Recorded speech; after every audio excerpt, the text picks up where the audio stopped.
Female reproductive system. अब यहाँ पर क्या है भाई, the reproductive role of the female is far more complex than that of male. हर चीज़ में कॉम्प्लेक्सिटी है। Female reproductive role, the reproductive role of the female is far more complex than that of male. ठीक है, she not only has to produce the gametes but her body must be prepare to nature developing embryo for a period of approximately 9 months। सही है, मतलब जो embryo बना है उसको further period of approximately 9 month तक उसको डेवलपमेंट का भी काम फीमेल की बॉडी के अंदर इंटरनली चल रहा होता है। ठीक है, अब स्ट्रक्चर जो है फीमेल रिप्रोडक्टिव सिस्टम का, उसमें क्या क्या चीज़ें आ जाती हैं वो देखेंगे। जो फीमेल रिप्रोडक्टिव सिस्टम है किस किस पर कंसिस्ट है भाई, गोनेड्स पर कंसिस्ट होगा ऑब्वियसली, जो कि असल में प्रोडक्शन का काम करेंगे। प्रोडक्शन कह रहा हूँ, जो कि असल में क्या, असल में अ पेयर ऑफ ओवरीज है। ओवरीज से क्या प्रोड्यूस होते हैं, ओवरी से क्या प्रोड्यूस होता है, अरे ओवरी से क्या प्रोड्यूस होता है भाई, ओवरी में क्या कौन सा प्रोसेस चल रहा था, oogenesis ना, तो ओवम कहाँ प्रोड्यूस होता है ओवरी में, तो बोलो ओविडक्ट्स है, यूरिथ्रा है और वेजाइना है। ठीक है, these are the organ that are considered as the structure of female reproductive system. First that is gonads, जो कि असल में कौन है, अ पेयर ऑफ ओवरीज। वहाँ पर गोनेड्स क्या आते हैं, अ पेयर ऑफ टेस्टिस। ठीक है, यहाँ पर क्या है, फिर next oviduct, second that is uterus and third one that is the vagina. उसके बाद गोनेड्स या फिर ovaries. Ovaries are the female gonads, male gonads का नाम क्या था, टेस्टिस था। ठीक है, विच प्रोड्यूस द ओवा। ठीक है, इसका काम क्या है, क्या प्रोड्यूस करना है भाई, ओवा प्रोड्यूस करना, and release the hormone and also production and also the production of hormones. A pair of ovaries are present on the side of the uterus. देखो यहाँ पर यूट्रस के दोनों लेफ्ट और राइट साइड पर क्या पड़ा होता है आपके पास, ओवरीज प्रोड्यूस होती है, present on the side of the uterus. Each ovary is held in place within the peritoneal cavity by the several ligaments.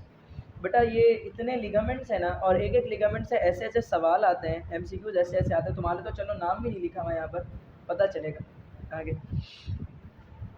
नज़र आ रहा होता है कि इस लिगामेंट से कनेक्ट है, घुमा करके देखो तो वो लिगामेंट तो सिर्फ आधे रास्ते में रुक जाता है, दूसरे वाले से कनेक्ट है। फिर उसको गौर करते तो नज़र आता है नहीं उससे भी नहीं कनेक्ट है, तीसरे वाले से कनेक्ट है। फिर उस पर गौर करते तो पता चलता नहीं पूरा पेरिटोनियम के अंदर पड़ा हुआ है।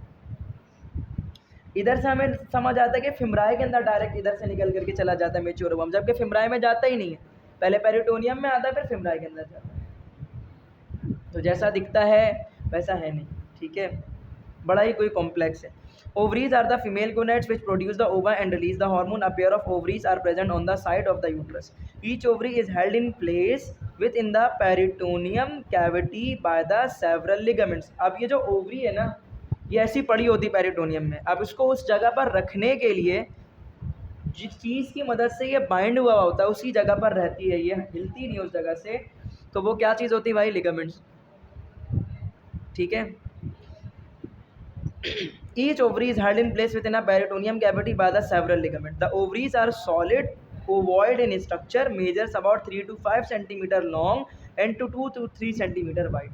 ये सारे पॉइंट्स आते हैं कि आपके पास which of the following point is considered as correct और फॉल्स।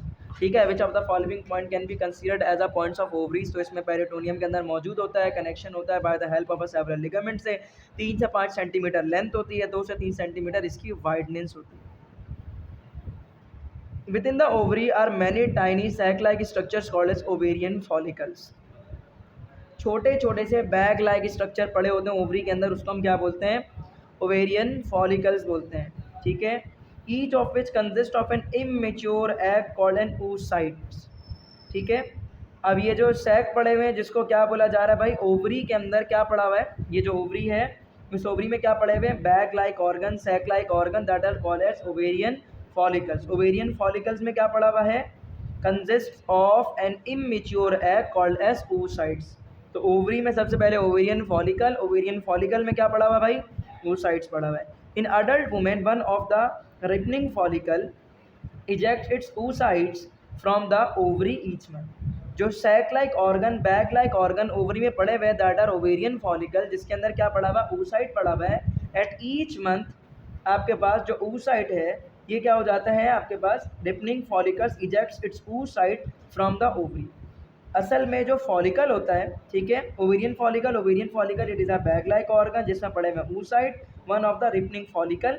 जो एक ओवेरियन फॉलिकल है जब वो रिपेंड होता है इजेक्ट्स इट्स oocyte, उसमें से क्या निकल जाता है, oocyte निकल जाता है। तो ओवेरियन फॉलिकल, हर एक ओवेरियन फॉलिकल हर मंथ में क्या होता है, रिपेंड होता है और उसमें से क्या निकलता है oocyte। In adult women one of are ripening follicle ejects its oocyte from the ovary each month. This event is called, अच्छा ये क्या होता है, अल्टरनेटिव साइकिल चलती है। फर्स्ट मंथ में अगर राइट साइड वाली ओवरी से oocyte प्रोड्यूस हुआ है तो सेकंड मंथ में लेफ्ट साइड वाली ओवरी से oocyte प्रोड्यूस होगा। अगर इस साइकिल में डिफरेंस आ रहा होता है तो फिर कोई ना कोई मसला होता है, ठीक है। या तो हार्मोनल इम्बैलेंस होती है, या तो हाइपरट्रोफी हो जाती है, या तो एक ही ओवरी हाइपर एक्टिवेट होती है, या तो फिर दूसरी वाली ओवरी में मैलिग्नेंस हो जाती है, तो दूसरी वाली ओवरी वर्किंग नहीं कर रही होती, तो फिर हार्मोनल एक्शन प्रॉपर नहीं होता, या तो उसकी डेवलपमेंट नहीं होती, या तो वो होती ही नहीं। तो ये सारे पॉसिबल कॉजेज हैं, ठीक है। अभी ये रिसेंटली गुजरा मेरा गायनी वार्ड, अभी रिसेंट, बिल्कुल रिसेंट गुजरा है, यानी तकरीबन यहाँ वहाँ जाने से पहले अभी गायनी वार्ड गुजरा है। तो उसमें अच्छी खासी यानी कि समझो सारी चीज़ें हम लोगों को पढ़ाई गई है। In the adult women one of are ripening follicle rejects its oocyte from the ovary each month. This event is called as ovulation. यही प्रोसेस, जिस प्रोसेस में ओवेरियन फॉलिकल मेच्योर होता है, रिपेंड होता है और उसमें से oocyte रिलीज होता है, इसी प्रोसेस को हम क्या बोलते हैं, ओव्यूलेशन कहते हैं, ठीक है। After the ovulation, the ruptured follicle is transformed into a glandular structure called as corpus luteum। जब रप्चर्ड फॉलिकल से oocyte निकल चुका होता है, जब ओवेरियन फॉलिकल पकने के बाद उसमें से oocyte निकल कर जा चुका होता है, तो oocyte निकलने के बाद जो ओवेरियन फॉलिकल था जिसमें से oocyte निकल गया, अब वो किस में कन्वर्ट हो जाएगा, ग्लैंडुलर स्ट्रक्चर में। ग्लैंड जिस तरह के होते हैं ना, दिखने में ग्लैंड जैसे नज़र आते हैं, उसी तरह का उसका स्ट्रक्चर बन जाएगा और उसे ही हम क्या बोलते हैं, corpus luteum, that is a yellowish organ. पता है ना ये बात तो, ठीक है। तो कॉर्पस ल्यूटियम किसकी मदद से बना भाई, ओवेरियन फॉलिकल्स की मदद से बना, ठीक है। Oviduct next organ and that is called as fallopian tubes as well. The oviduct form the initial part of female duct system. याद रखना कि फीमेल डक्ट सिस्टम का सबसे फर्स्ट पार्ट कौन बनाता है भाई, ओविडक्ट बनाता है, ठीक है। यहाँ मेंशन नहीं किया इन्होंने ओविडक्ट को, अच्छा जी। The oviduct from the initial part of female reproductive system, they receive the ovulated oocyte and are the site where the fertilization generally occur। Where is the oviduct, बताओ।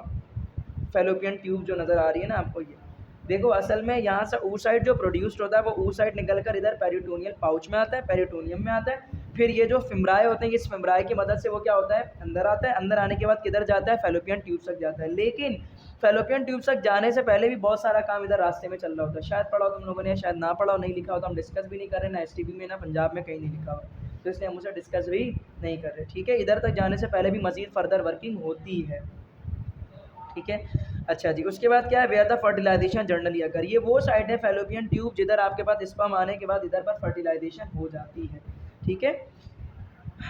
Each oviduct is about which centimetre long, 9 to 10 centimetre, और actually आप कह सकते हो 10 centimetre long, and transfer the developing oven from the ovary towards the uterus. बाज़ औक़ात क्या होता है कि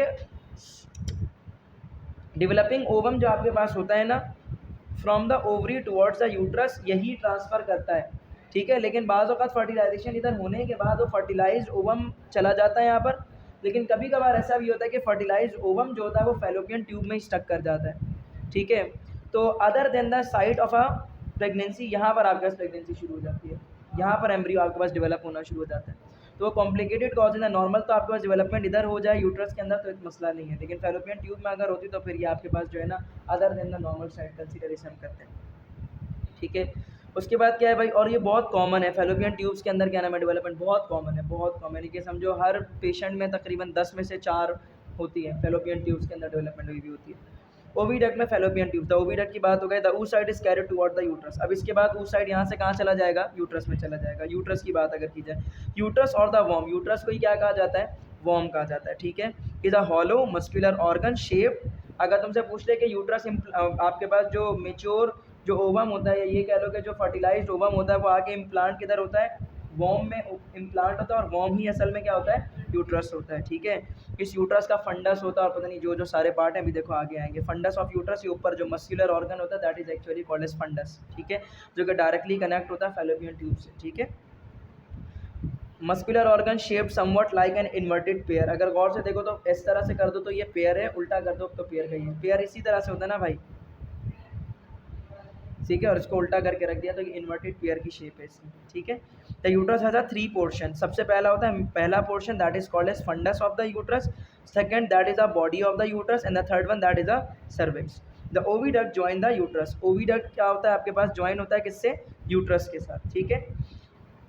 जस्ट बिलो द फंडस, किधर, फंडस से नीचे, फंडस ये ऊपर वाला पोर्शन है, उसके नीचे ओविडक्ट किससे कनेक्ट होता है, यूट्रस से कनेक्ट हो जाता है, ठीक है। And the opening of the cervix leads to the vaginal canal, और ओपनिंग जो है सर्विक्स की वो किधर चली जाती है, वेजाइनल कैनाल की ओपनिंग तक चली जाती है। The oviduct join the uterus, जो ओविडक्ट जॉइन हो रहा है यूट्रस से just below the fundus and the opening of cervix leads to the vaginal canal. The layer कहाँ गया, the wall of the uterus is composed of 3 layers. हाँ भाई नाम बताओ वॉल ऑफ द यूट्रस के, पेरीमेट्रियम, एंडोमेट्रियम और myometrium, ठीक है।